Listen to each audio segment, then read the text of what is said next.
dapat nating alalahanin kung gayon na ang pag-aasaway itinatag ng Diyos para sa kapakinabangan at kaligayahan ng mga taong kanyang nilalang.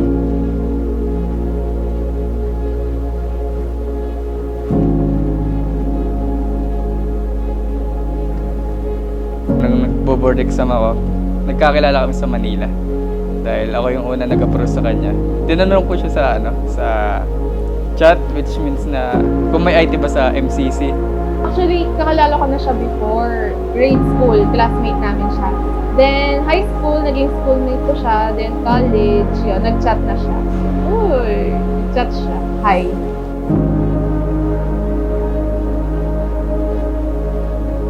Kasi una sa lahat, mabait. Talagang maalaga siya sa akin, hindi lang sa akin, pati sa buong pamilya niya. Then, maaasahan mo siya kahit may problema ka. Kasi malinis siyang tingnan. Malinis siyang tingnan. Yung high school kami, lagi siya naka-gel, may panyo, yung nakaganyan. Yung parang type ko naman yun. Dahil dito'y iiwan ng lalaki ang kanyang ama at ina at makikisama sa kanyang asawa. At ang dalawa ay magiging isang laman. Kaya hindi na sila dalawa, kundi isang laman. Ang pinapagsama nga ng Diyos ay huwag paghiwalayin ng tao.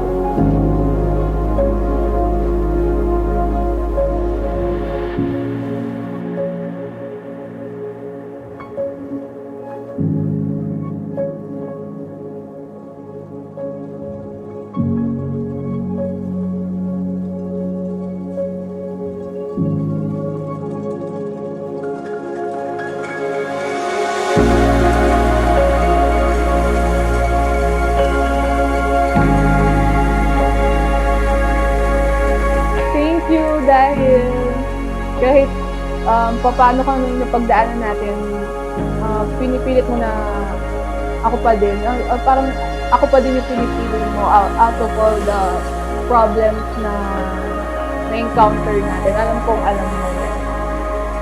Nilolook forward ko yung magising kada umaga nakatabi ka. Yun lang. I love you. So, hi, Rebecca Marie Bernardo Herrera.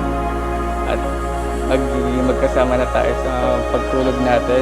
So, salamat at nakaraos tayo sa ganitong paraan. At sana pagtiyagaan mo pa ako at ako naman ang magmamahal sa inyo. Walang iwanan kapag may problema.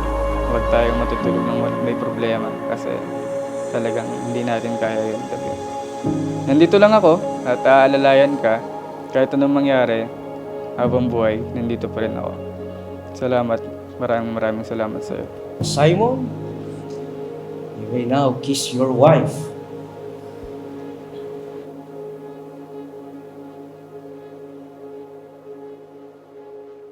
Eto ka na naman, umiiwas ng tingin.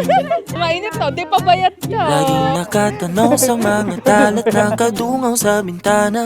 Kailan mo ba magkagawang taliwas sa dilim? Ang natatanging kagandahan nababalot ng Malakas yung appeal ni Rebecca talaga. Tapos, maganda, tsaka mabait. Since may effort din. Actually, wala kang talagang ligawan na nangyari. So, yung nag-chat na siya tuloy-tuloy na yun. And syempre, din lang po na yung opportunity. Natuturete sa'yo, hindi alam kung bakit ba ako nabighani sa iyo.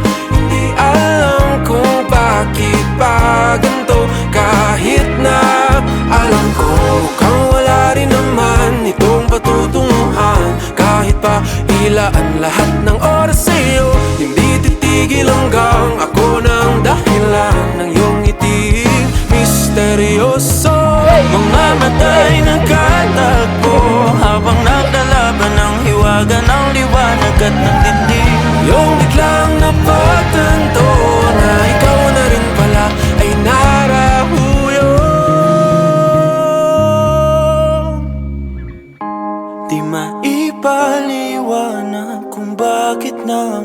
Hani sa iyo, walang rason, walang pero, basta ito ay totoo. Sasakal na ako mga tuwan.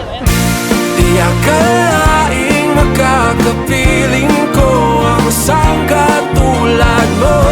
Tila isang engkantong laging hinahanap-hanap ko. Tila tanging ikaw ang patutunguhan. Kahit pa sa nungat ang aking oras sa'yo, di makapaniwalang ako ng dahilan ng iyong ngiting misteryoso. Teka. Okay. Dahan-dahan lang. Sandali. Nakadalawa ka na. Meron? Dito? Ay!